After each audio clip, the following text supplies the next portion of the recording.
In Las Vegas, the house always wins. But sometimes the house wins big. This is the story of Terrance Watanabe, the man who lost $204 million and somehow wasn't even the most reckless gambler in town that night. Terrance wasn't a casino regular. He wasn't a professional card shark or a slick hustler with a system.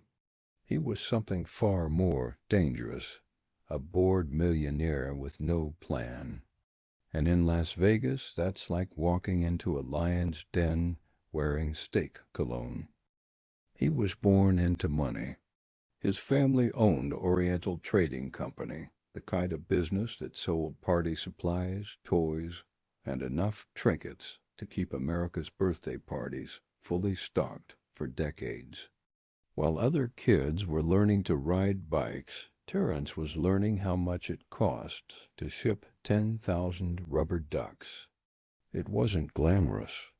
It wasn't exciting. But it was profitable. When he eventually took over the company, he turned it into a small empire. And then, in the year 2000, he sold it. Walked away with hundreds of millions of dollars in cash. He was in his early 40s, rich beyond reason, and retired. No board meetings, no deadlines, no one telling him what to do. He had time, money, and absolutely nothing to fill his days. It sounds like a dream. It usually isn't.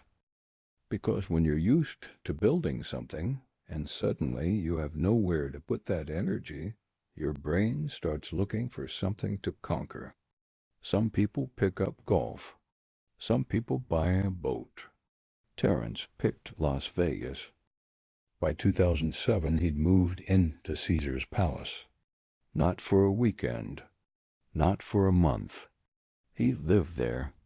The casino gave him a suite so big it had a view of another suite. They invented a player tier above their top VIP level just for him. He had a private host, private chefs, and a line of credit that could make a Wall Street banker break out in a sweat. It wasn't a normal customer relationship. It was a partnership. In return, Terrance played. Every day. Every night. And not in the I'm betting a couple hundred kind of way. No, in a single year, Terrance would be responsible for 20% of Caesars Entertainment's total gambling revenue. That's not a typo. That's a business strategy. His game of choice was baccarat, sometimes blackjack, always with a drink in hand. And when I say a drink, I mean more than one, because the casino kept the alcohol flowing like it was part of the rules. Rumor has it he sometimes played for 24 hours straight, only leaving the table when he fell asleep in the chair. The numbers are almost too big to process. $5 million lost in a single day. $12 million gone in a weekend. At one point he was gambling so fast the chips barely stayed in front of him long enough to be counted. He tipped dealers thousands of dollars at a time, sometimes for a winning hand, sometimes for a losing one. When someone asked him why, he said, "It's for the drama." Statistically, the drama favored the house. As the year went on, his fortune eroded. Not all at once. Not in a cinematic single night of bad luck. It was steady, relentless, and inevitable. By Thanksgiving, the losses had reached $127 million. By New Year's Eve, $204 million. At that point, the money probably didn't feel real anymore. It was just chips, little plastic discs moving across green felt.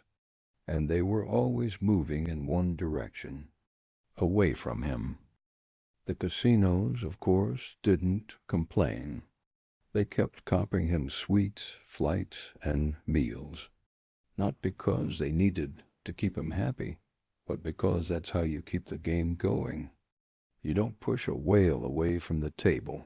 You refill his drink and let him keep swimming. Eventually, Terrance hit the bottom. He was out of money. The casino markers piled up. The limos stopped showing up. Even his casino host couldn't make the calls go through anymore. He sued Caesars, claiming they'd enabled his addiction, fueling him with alcohol, letting him gamble while intoxicated, looking the other way when it was clear he was spiraling. The case settled out of court. No one admitted guilt. The house didn't have to. Years later, Terrance wasn't a whale anymore. He wasn't even a gambler.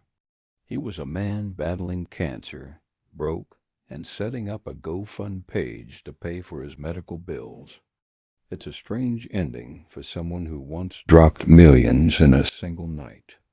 Some called him a victim. Others called him a cautionary tale. The casinos called him good for business. In the end, Las Vegas didn't change. The lights still glow. The cards still shuffle. And every night, someone walks in believing they'll be the one to beat the house. They won't be.